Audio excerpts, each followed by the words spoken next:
What's good, y'all? It's Solution back at it with another Mental Gym video in which I give you guys frameworks you can use to become extremely successful and achieve all the goals that you are after. So let's get right into it. So, what we have today is expectation, and this is a really interesting frame that I've thought about for a while that has personally affected my life a lot and has helped me set better goals that I feel more fulfilled with.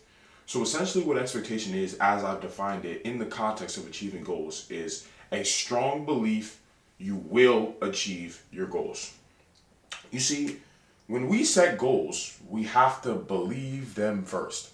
Because it is really hard to set a goal without believing in the goal first. Because then it wouldn't really it wouldn't really be a goal that we want if we don't believe in it. So it's good that we set expectations or we expect something. Because we're like, okay, I've set this goal, and I'm setting this goal because I believe I will achieve it, which is a great thing. So, what am I really saying here? Am I saying expectations are good or expectations are bad? Well, it's the way that we use expectations that could be good or bad. And for that reason, that's why I was like, okay, I want to give you guys a frame you can use to set better expectations that actually benefit you. Because when you set poor or unreasonable expectations, that's when things can go wrong that can lead to extreme frustration, you feeling sad, you feeling like quitting and giving up on the goals you could achieve that you otherwise would have been able to achieve or been on the right path to achieving if you just set better expectations. Cool. So, what I've come to from my own personal research on my own life, and just doing general research, building knowledge on it, and seeing other people's lives as well, I've come to like there's two ways that people set expectations. So here's the first one. The first one is outcome based, right? Outcome based. Ooh, erase that. Outcome based. So essentially, what an outcome based expectation is, it's an expectation or strong belief that you set for your goal that is strictly based on doing the thing.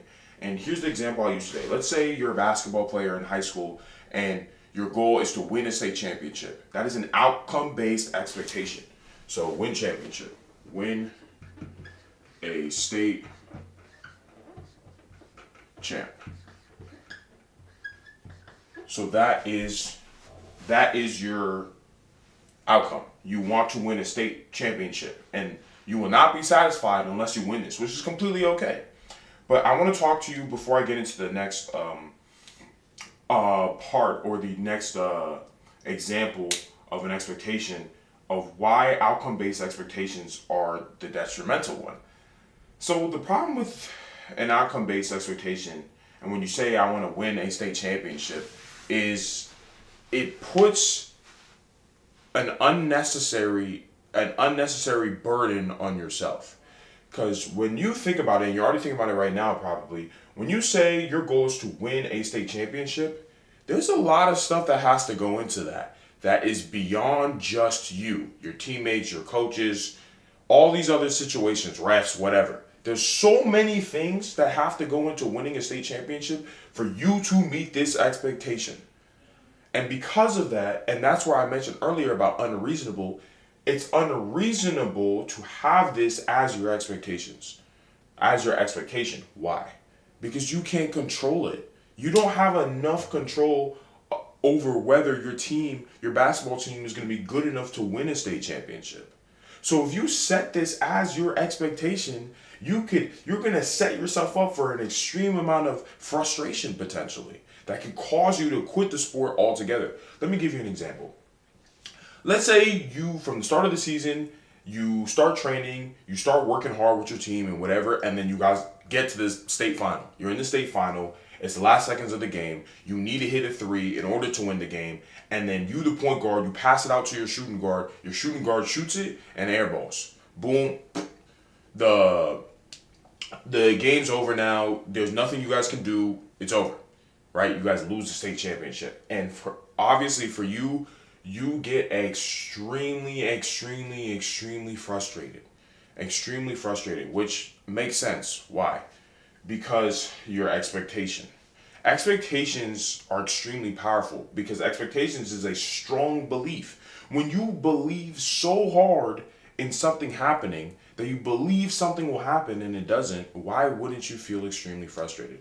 So you feel extremely frustrated. You're like, fuck this. I'm never picking up a basketball again. I hate this. I hate my teammates. Why did he have to break that? You see, you start complaining to the universe, right? You start getting mad. You start getting extremely frustrated. And you're like, why, to a universe that does not give a fuck, right? You start doing all of that, and it makes you want to quit the sport. And let's say you even do quit the sport just because, and this all started because you set an outcome-based expectation. You set an expectation on something that you couldn't control, which was winning a state championship, because of all the factors that have to go right in order for you to win. All these factors that you cannot control, you set them. And because of that, you get extremely frustrated and you get completely sidetracked. Because think about it. When you're complaining, getting frustrated, blaming your teammates, all of that does nothing. And it doesn't change the fact that you lost, right? So essentially you're doing what? Wasting your time. And I don't want you guys wasting your time on frustration that shouldn't even been there if you had just set a better expectation, right? So to me at least, that is the problem with outcome-based expectations. But that doesn't mean you're not allowed to set outcomes. It's fine. And this is where I'm going to get into the second way that people set expectations, which obviously now you can tell I believe is the better way to set expectations, which is process-based. So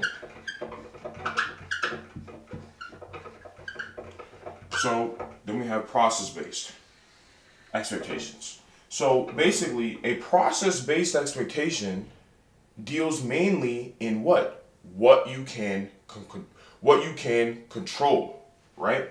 So, for example, this one is outcome-based, win a state championship. So how can I make this into a process? Boom, you could just say, do the work that is necessary to win a state champ. So literally, instead of outcome-based, which is win a state championship, you switch to process-based, which is do the work that is necessary to win a state championship. And the reason why this is better is because of what? As I just said earlier, you can control this. You can control the work part.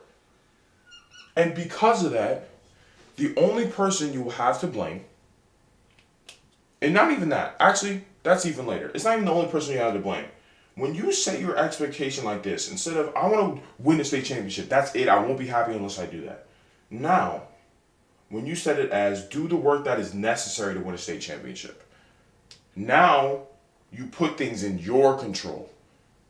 Because no one can stop you from doing the work that is necessary. Why? Because it is up to you. The universe has no control over whether you work really hard or not. Nobody has control over whether you're going to put in the effort that is necessary or not. Nobody does. Only you do, which is great. Because that means if you set an expectation instead on what you can control, let's say you even get to the same situation, you get to the state final, you pass it to your homie, and he airballs. You're like, you lost, right? You didn't get the outcome, but you did the work that was necessary prior. Meaning from the first practice to the last practice you had before the state final, you did the work. You put in the hours. You watched the film. You did the film study with your boys. You did the extra sessions with your boys. And even the shooting guard who shot the ball, you did extra sessions with him so that he could be a better shooter. You did everything you possibly could. And because of that, even if you lose the state final, you can be happy with the work that you've put in. And the beautiful thing is about this is that effort was worth it. And the reason why is because of what? You see, before any outcome can be reasonably achieved, what must happen? The work. So what that means is in order to have a really extremely high likelihood that you achieve an outcome, you have to do what? The work. Without the work, there is no outcome. And don't get me wrong, I'm not the type of person to tell you guys, oh, all that matters is the process. Just trust the process. Forget outcomes. No, because you need to have something to aim at. Because let's say you were on Google Maps and then you wanted to get to a destination, right? And you did plug in a place to go. You just started driving. Well, it's cool that you're driving, but you're not going anywhere. But what matters is that process. But you need to make sure that the goal that you set is the one instead. Because often what we do, the goal is the process instead. But the outcome is just the aim. The outcome is the aim, but the goal is the process. Because the work and the effort that you put in here goes into your skill file. You don't lose those skills. You don't lose the recognition of that effort. You now know the level of effort you're able to put in to winning a state championship. Because now you know for a fact what it took to get there. And what does that mean? It means you can still achieve this goal of winning a state championship. Whereas if you just had the outcome based, which is win a state championship, you're actually selling yourself short because you ignore all of the process and work you put in to get there. And because you ignore all the work and process that you put in to get there, right? You're now like, oh, I want to quit basketball. Fuck this. All that mattered was winning the state championship. When really what mattered is the work that you put in. Because without the work, you wouldn't have even gotten to the state final. And that is why, to me, setting process-based instead of outcome-based expectations will set you up better for your future and all of your goal achievement. Because instead of getting sidetracked, getting extremely frustrated when you don't achieve some outcome. Because at the end of the day, outcomes are just aims. You're just aiming. It's like, oh, I want this outcome, that outcome, right? But we can't control if we achieve the outcome or not. So why would we put our expectations on something we can't control? For example, like let's say you're like, my expectation is it has to be sunny tomorrow. And then you can't control the weather. And then it's raining tomorrow. Then what? Now you're going to be mad. Now you're going to be like, I'm frustrated. I'm never going outside ever again, right? So you see how this is stupid. Whereas if you're like, regardless of whatever the weather is outside, I'm going to go do what I need to do because the work is what is important. Then you won't be frustrated. You won't complain because you won't make the universe control your destiny. You will make you control your destiny. And when you are in control, when things go wrong, you're your only self to blame. Because if you make the work the goal and you don't do the work, how can you be mad? You made the choice. This was in your control. You were allowed to choose. And when you have that freedom to choose, how can you be mad at anybody else? You were given an option. But when you give yourself this outcome-based expectation, you don't give yourself an option. You say, universe, you are going to control whether I feel good or not. Because winning a state championship is not in your control. So you're like, universe, here's my goal. Please make this happen. And then when it doesn't happen, you get frustrated. And then it makes you want to quit, makes you want to give up, makes you waste time. I always want you guys to be on the path where you're never wasting time, getting sad and frustrated about things you could have prevented by just setting a better expectation, right? Cool. So that is pretty much my frame or how I even personally set goals or set expectations. I always set them in the way where I make the process or the work the important thing, and I just use the outcome as a place to aim at. Because essentially outcomes will just be milestones for you. Because once you achieve an outcome, life continues, life goes on. You're still gonna have to set more goals, right? And because of that, you wanna have the skill of setting better expectations so you can be more fulfilled on the path to achieving your goals. So the work is pretty much what matters, guys. So if you've been frustrated in the past from previously setting goals, which I know a lot of you guys have experienced setting an expectation, having a strong belief that something's going to happen and it not happening, and you getting frustrated. If you want to avoid that happening, because essentially it is a waste of time, when you set goals now, make sure they're process based, meaning however you want to write them. Always write them in a way where you make doing the work that is necessary the key thing. You can have the outcome like win a state championship, or become a millionaire, or make $1,000 at the end of this month, the goal, but make sure as the aim, but make sure doing the work that is necessary, knowing what the work looks like to do that is the important thing. because when you get that skill, it does not go away. So even if you do not hit the outcome by whatever time period you put it in, you can still make sure that you have the skill, and it gives you an opportunity to make sure the next time you set the goal, the likelihood of you being able to achieve it is just much higher because you have the skill now, because you did what? You put in the work, and that's what you made the important thing. So yeah, man, that is pretty much my nice little frame on expectations. I think this is a really low-key thing, but can make all the difference in all of your goal setting, and especially your satisfaction and fulfillment when it comes to the process of achieving goals, because you can set your goals really, really big. It's fine. You can dream big or do whatever, but just make sure you make the process more important, and the outcome is just used as the aim, so you can get the actual value, because without the work, there is no goal. Without the work, there is no goal. There is no outcome. The work is actually the most important part. The outcome is just the aim. The outcome is necessary, but the work is what is important. And I'm repeating this because it's so important, because if I can drill this into your mind, you won't make the mistakes that I personally made with setting poor expectations. The work is what is important.